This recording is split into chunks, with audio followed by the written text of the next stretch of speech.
Hey, it's Luke Lonien, and you're listening to 103.1 KFIL's Coach's Corner on demand. And welcome back to Coach's Corner. With us now, the head coach of the LeRoy-Ostrander Cardinals. It is Trevor Carrier. Coach, how's it going today? It's going great, Luke. It's going great. Great. Thanks for taking the time to chat with us here today. You pick up the win over Houston on the road, 61-6 last night, Coach. Take us through the game overall and how you thought the team played. Yeah, I think this is the first game. It's week 7, and this is the first game that we've had the same lineup from the week before. It's been obviously a crazy year. Cam Hungerhold, our quarterback, was actually sick most of the week and was a serious question mark going into the game. He did a good job of getting through it. We played. Credit to the boys. We had a good week of practice. We didn't really focus too much on the team concept game plans, so to speak, like we would every other week. We really focused on ourselves. We feel we have a young squad that's willing to work and put in the time, and we have a tremendous coaching staff, and we did a lot of individual work. Our community this year bought us through a community grant foundation. They bought us a massive lineman chute, and we've been using that religiously every day and getting low and firing off. And this week was the same thing, but we spent more time, and we got more defensive front on the line, and I thought our line played much better. I thought we got the looks that we were looking for from an offensive side of the ball, and we really moved the ball with very, very effectively throughout. We got some of the looks we saw on the line, and then they played some coverage on us, and we ran the ball the most effectively we ran it all year. So I believe we ran for about 380. Cam ran for about 260 alone, running our RPO system. Very, very good last night. I thought it was a breakout game for him. He's only a sophomore, and he wasn't supposed to start, obviously, this year from a quarterback standpoint.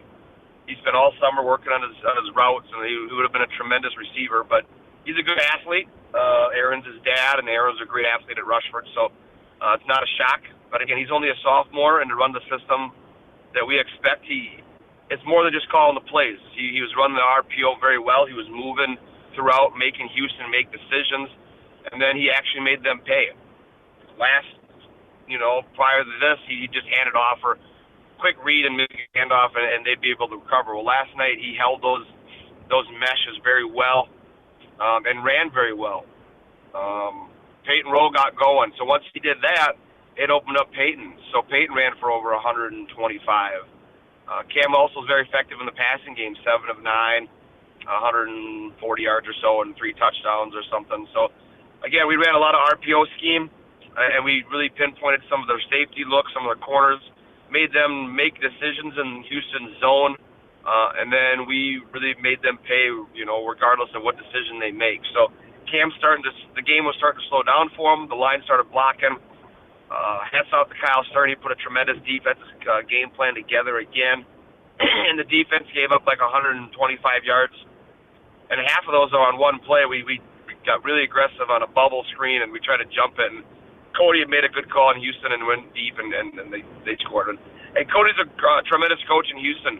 They're a young squad too. They're learning as well. So, but this happened to be our night last night.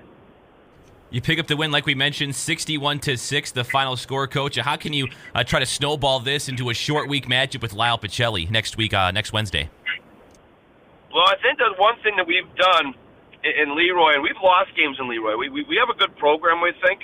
We have great kids with great parents that really care, and they want to be around and do what we can for the kids, and they all do. So, drama-free, we keep it together, we keep everything in-house, and we do a good job. But one thing we've done in our program in the last 4 years for sure is we've played well at the end of the year. And that was kind of the theme with all the guys we've lost. We really kept trying to focus on ourselves and individuals and gameplay and prepare in preparation for the end of the year. I think overall, in the 4 years, we've lost one game in the playoffs. And that was our first year we got upset. And then the COVID year, we won our games, and then last year we made our run too. And we've lost games in the regular season, which is completely fine. And we want to make sure we're playing our best ball at playoffs, and that stays the same for us. So we continue to work hard. We have a much improved Lyle Pacelli team coming to Leroy on Wednesday, which is a must-win. I believe if we get the win there, whoever gets the win is going to be the 5 seed and go to Grand Meadow the first round of the playoffs. Section 1 is extremely difficult, no matter where you go. But not that I would, hope for any injuries, because that's not the case. But we have an injury for a team can change the whole at the whole squad. Section 1 is a very good section. Spring Grove's a very good football team. Lanesville's a very good football team. Mabel Canton, when the list goes on and on. So we want to play our best football at the end of the year. Lyle is much improved. We will bring everything we can at Lyle. And like we said this week, every game now is a playoff game. We had to beat Houston. We have to beat Lyle, and we got to keep this thing rolling. But we're young, we're hungry, and we got a tremendous coaching staff that I believe in more than anything. Trevor Carrier with us, the head coach of the LeRoy-Ostrander Cardinals. 2-5 on the season as they head into Week 8 against Lyle Pacelli. They'll be at home for that 7 o'clock kickoff on Wednesday. Coach, as always, we appreciate your time. Thank you so much, and good luck next week.